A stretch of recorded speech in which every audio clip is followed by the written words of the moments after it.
Okay, this is sort of a response video to the couple of videos that have been made on this subject, continuing this subject of the ultimate question stuff, and the comments, and it just seems that it's, there's a serious problem having a serious conversation, because no one really takes the questions seriously. They just, talk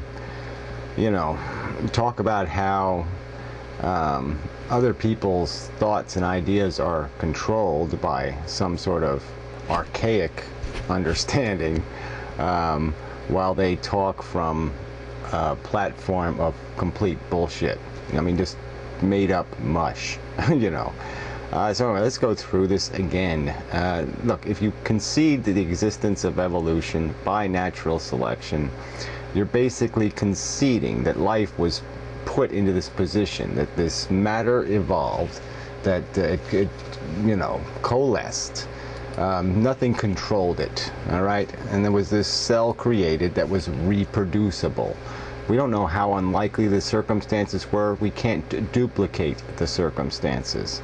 So we don't know exactly how that first reproducing cellular organism was manufactured, but we can surmise from the apparent and obvious logical extrapolation of the evidence that there wasn't some god who pressed the little button and said, poof, I'm going to make life.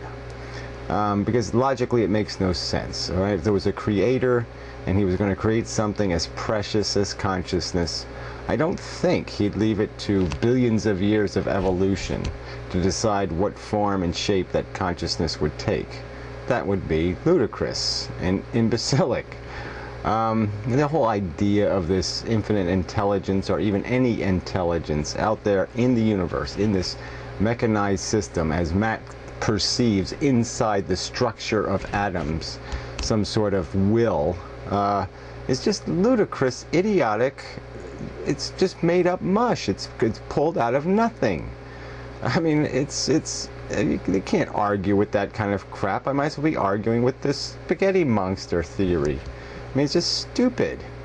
So anyway, we have to face the fact that life could have been anything. All right, natural selection could take it in all kinds of different courses. I mean, it's all predetermined, but in a way, depending on how it's initialized, it can go anywhere. And we understand the dynamic, though, and the dynamic is this idea of surviving and competing DNA. And these people who start talking about cooperation, there's no cooperation when a species when it's in direct competition for resources. It's not going to cooperate. All right, yes, organisms will cooperate when they have different interests, when they're not stepping on each other's toes. But the cooperation is it's a selfish relationship on the party's part. It's not willed cooperation. It's not even something highly favored by natural selection. We live in a crowded universe, so obviously living things are going to live off of and on each other. That's the way it works. That's the way the biosphere works. Things live on top of each other. We have a whole bunch of foreign invaders living on us. They live in our mouth, our eye, everywhere. They're all over the friggin' place, these little microbes that aren't us, some other DNA trying to survive. It's not our DNA, but it's living on us, and it's doing it in a manner that's comfortable for both of us, acceptable to both of us. But anyway, there's no deliberate cooperation. We aren't saying, I'm going to cooperate with the, bacteria. They're creating enzymes in my guts. I don't make I don't make a willful decision to say, oh yeah, I'm going to cooperate with them because they're nice fellas. I mean, that doesn't happen. It's bullshit. So anyway, life could have gone anywhere. Life could have just stopped at the dinosaur model. All right, big monstrous animals with big sharp teeth for ripping each other to pieces, and it could have gone nowhere else. But then it did evolve into these little animals, little niche animals that found a way to survive and grew a brain and did the rest of those things. And there's a whole bunch of those. I mean, mole rats have a nice little society. They take care of each other. They love each other. But we don't look at it and say, well, how wondrous. Where did that come from? Where did that capacity to love come from? We don't marvel at it. It's a functional necessity. It's how creating, having allies is just a way of consolidating power, and everything does it. Everything tries to do that. It's always to their benefit. At least for animals that are prey animals. And even in hunting packs, it works that way too. But that's part of the natural selection process. It's a sensible adaptation. And so there's nothing mystical about it, and to say it somehow unravels this notion that we are the product of crude forces, and we are. Still, point to me a non-crude force that was in control of the natural selection process, something that had intelligence in it, something that had wisdom, something that understood what cruelty was, and that what excess was, and that somehow regulated to make sure it wasn't a toxic mix, that it didn't go too far. There's no such thing.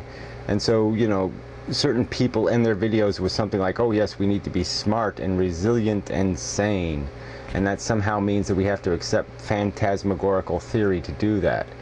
And no, sanity and smartness would require us to accept the truth, and the truth is the designer sucked. What life is, we haven't sat there and critically evaluated what its functionality is. It's just a presumption, okay, and it's based on the religious norm. I've said it before, but it's just such a functional truth. I mean, there's many people have realized that God doesn't exist, and then all they did was deify nature. They deified the process. They said, well, it must somehow make sense. Well, tell me, show me. What physical fact, what law of nature requires creation to make sense? Where is it stated somewhere that the universe won't be completely fucktarded? That it won't create circumstances that create, preposterous excesses where there's way too much pain for way too little gain. The fact is there's no such fucking rule. There's no rule that says it can't create a dismal system, a horrible system, a broken system by rational standard. And I've made this point before too, and you can see this in human behavior. You can see the fact that we have no standards. People could say, oh, it's so horrible. We had a Holocaust, 6 million people. Yeah, it could be 6 billion and we'll still accept it. It really doesn't matter what these numbers are. I could increase them, decrease them. I could say 3 billion people live on less than $3 a day, and somebody will have an argument and say, oh no, it's only 2 billion. Somehow that's, it makes it all okay then. It's okay if it's 2 billion. 3 billion's a little too many, but 2 billion's okay. I mean, it's just this stupid games people are playing here. So the real question is why should we have any expectation that life should be a productive and sensible thing? I mean, I would argue that every life form is just born into this existence full of need, just a need machine, and that it at best is only going to fulfill a small portion of that need, and it's going to do it usually at something else's expense. I mean, we can see it now in our behavior, just keeping ourselves alive, just feeding ourselves. We have huge industries that just torture other sentient creatures. Torture them. Just a miserable, horrible existence imposed on them by us, for us. I mean, it's a reality. That's nature, and unfortunately, we've just done it we've just turned it into a manufactured efficiency, but it's the same system, it's the same idea. There's all this need, and it's all chasing, and it's all usually going to satisfy that need at something else's expense, and that's just the reality. We are all addicted to this thing called life. We're addicted to our this feeling of satisfaction, this hunger for it, fulfillment. We're never done. We're never finished. Our lives are never complete. We've never said everything we need to say. We've never done everything we need to do, because we're designed to always be hungry. And let's just accept these facts. Let's have a real conversation so we can find out what we're allowed to do here in this fucking universe.